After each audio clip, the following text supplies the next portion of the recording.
चलिए जानते हैं आज देश और दुनिया की सिलेक्टेड काम की और महत्वपूर्ण 25 बड़ी खबरों को सिर्फ 10 मिनट में।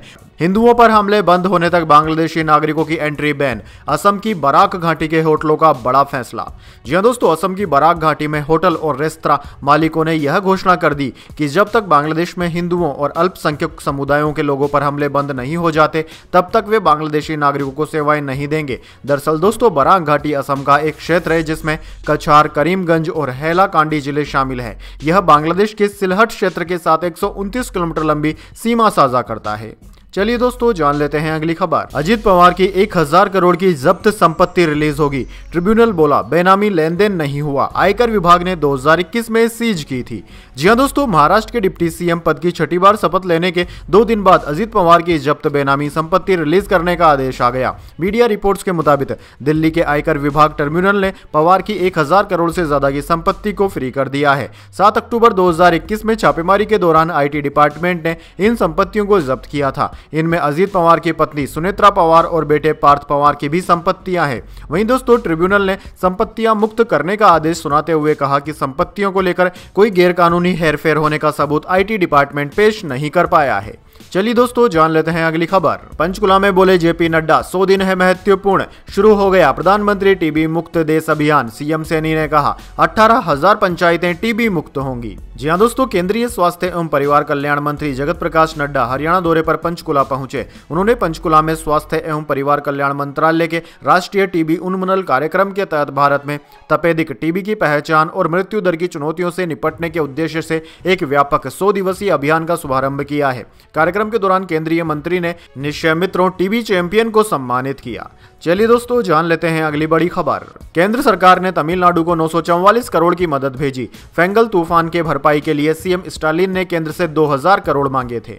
जी हां दोस्तों, केंद्रीय गृह मंत्रालय ने शुक्रवार को तमिलनाडु सरकार को राज्य आपदा प्रतिक्रिया कोष SDRF में से 944 करोड़ रुपए की सहायता की मंजूरी दे दी। तमिलनाडु में 30 नवंबर को आए तूफान फेंगल ने राज्य को बहुत प्रभावित किया था। केंद्र सरकार ने इंटर मिनिस्ट्रियल सेंट्रल टीम को भी तमिलनाडु और केंद्र शासित प्रदेश पुडुचेरी में फेंगल से हुई तबाही का जायजा लेने के लिए भेजा था। गृह मंत्रालय ने कहा कि IMCT की रिपोर्ट मिलने के बाद आपदा प्रभावित राज्यों को राष्ट्रीय आपदा राहत कोष से अतिरिक्त वित्तीय सहायता राशि दी जाएगी। तमिलनाडु CM MK स्टालिन ने 2 दिसंबर को प्रधानमंत्री मोदी को लेटर लिखकर राष्ट्रीय आपदा राहत कोष से 2000 करोड़ रुपए की अंतरिम सहायता मांगी थी। चलिए दोस्तों, जान लेते हैं अगली बड़ी खबर।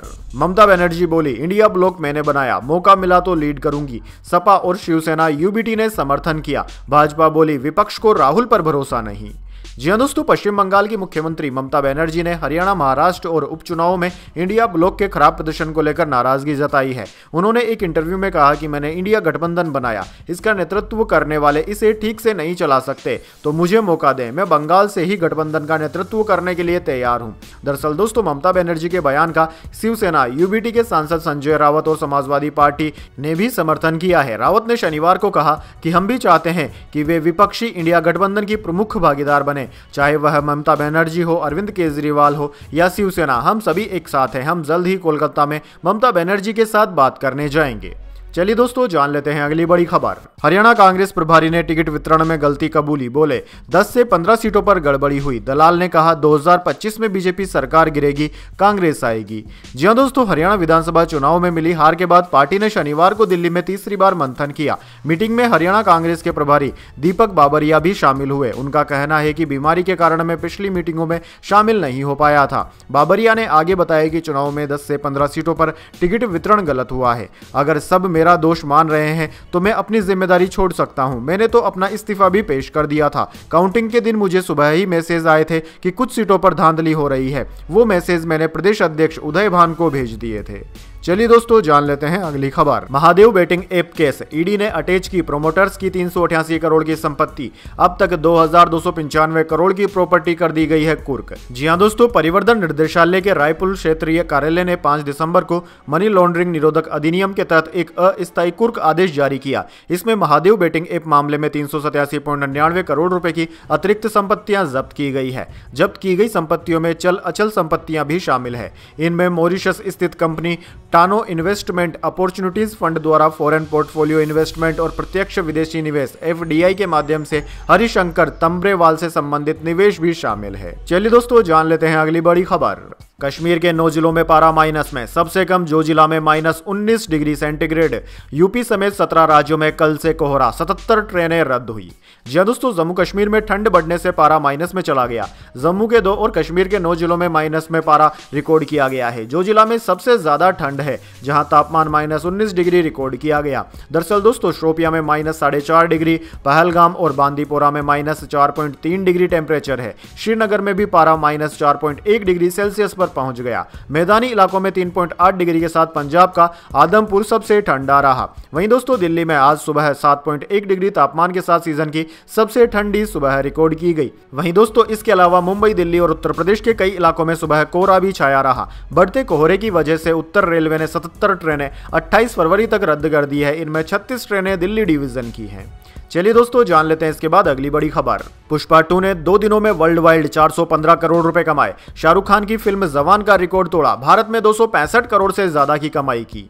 जी हां दोस्तों, अल्लू अर्जुन की फिल्म पुष्पा 2 ने रिलीज के 2 दिन में ही दुनिया भर में करीब 415 करोड़ रुपए की कमाई कर डाली है। वहीं दोस्तों, इंडियन बॉक्स ऑफिस पर फिल्म का कलेक्शन 265 करोड़ है। इंडस्ट्री ट्रेकर टेक्निकल्स के मुताबिक हिंदी वर्जन में पुष्पा 2 ने करीब 131 करोड़ की कमाई की है। इस तरह फिल्म ने दुनिया भर की कमाई के मामले में शाहरुख खान की जवान और एस राजामौली की फिल्म RRR को पीछे कर दिया है। दरअसल दोस्तों, RRR ने 2 दिन में दुनिया भर में 371.53 करोड़ की कमाई की थी।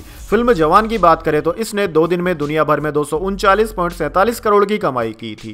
चलिए दोस्तों, जान लेते हैं अगली बड़ी खबर। आदित्य ठाकरे समेत MVA नेताओं ने विधानसभा में किया शपथ ग्रहण का बहिष्कार, बोले EVM पर भरोसा नहीं।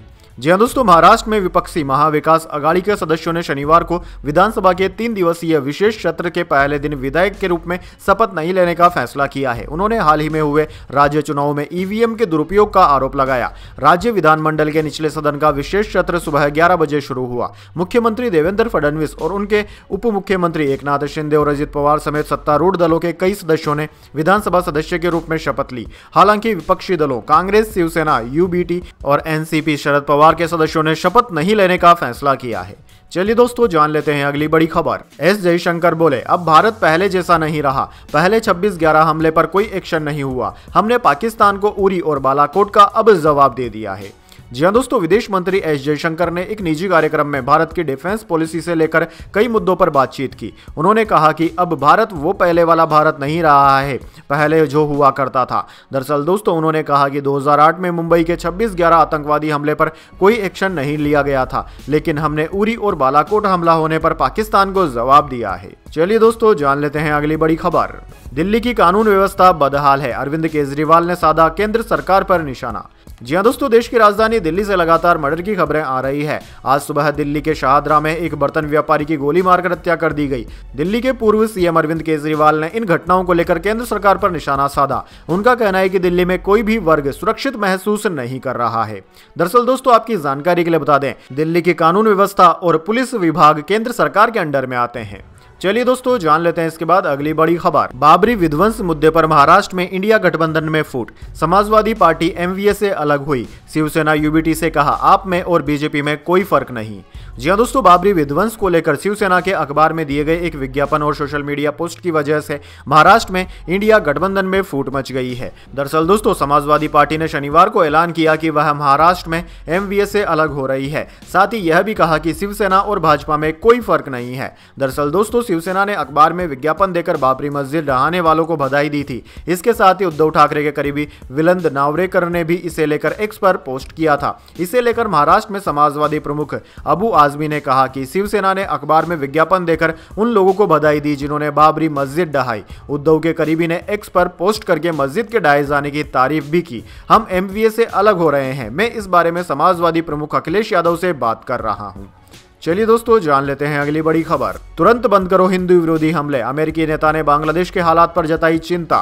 जी हां दोस्तों, बांग्लादेश में हिंदुओं और अल्पसंख्यकों पर हमलों के विरोध में अब पूरी दुनिया में आवाज उठ रही है। अमेरिकी कांग्रेस के नेता राजा कृष्णमूर्ति ने इस्कॉन के पुजारी चिन्मय कृष्णदास ब्रह्मचारी की गिरफ्तारी के बाद बांग्लादेश में फैली अशांति पर चिंता व्यक्त की। उन्होंने बांग्लादेश की अंतरिम सरकार से मानवाधिकारों को बनाए रखने, कानूनी सुरक्षा की गारंटी देने और हिंदुओं पर हो रहे हमलों को समाप्त करने का आग्रह किया है। चलिए दोस्तों, जान लेते हैं इसके बाद अगली बड़ी खबर। 20 साल बाद मसूद अजहर के स्पीच देने का दावा, कहा मोदी कमजोर, नेत्यान्यू चूहा, क्या 300 लोग नहीं जो मेरी बाबरी मस्जिद को वापस दिला सकें।